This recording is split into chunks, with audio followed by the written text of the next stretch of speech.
Last year, Saudi Arabia unveiled Saudi Vision 2030, a bold plan to reorganize the kingdom's oil-dependent economy. To accomplish that, Saudi Arabia is to become, and I'm quoting here, a tolerant country with Islam as its constitution and moderation as its method. The Saudi Arabian government has a long way to go to achieve that goal. Let me give you an example. Ensaf Haidar is a Saudi woman who, along with her 3 children, Najwa, Dowdy, and Miriam, are now living in Canada, having been granted asylum there in 2013.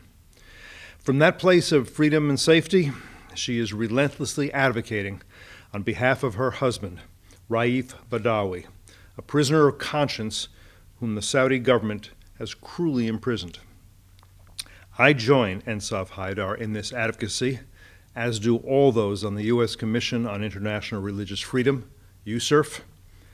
On June 17, 2012, Mr. Badawi was arrested for insulting Islam through electronic channels after he criticized senior religious officials and suggested that Imam Mohammed ibn Saud Islamic University had become, quote, a den for terrorists.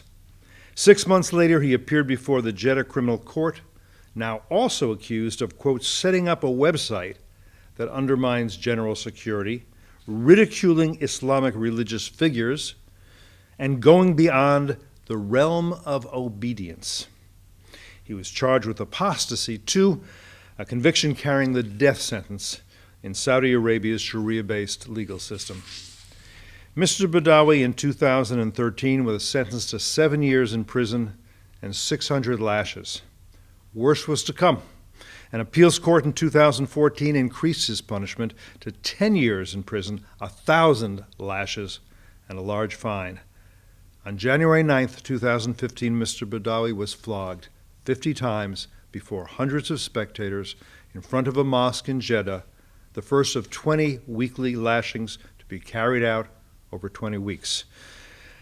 Thankfully, intense pressure from the international community, including USCIRF, and a medical doctor's statement saying that he could not withstand such treatment appeared to have prevented additional floggings. But Raif Badawi remains in prison with future lashings possible. His wife and children continue to campaign for his release. I do too, as do many others. If Saudi Arabia is to be a freer country, a more tolerant country, a more moderate country, if those are sincere goals, why not start by freeing Mr. Badawi? And why not start now?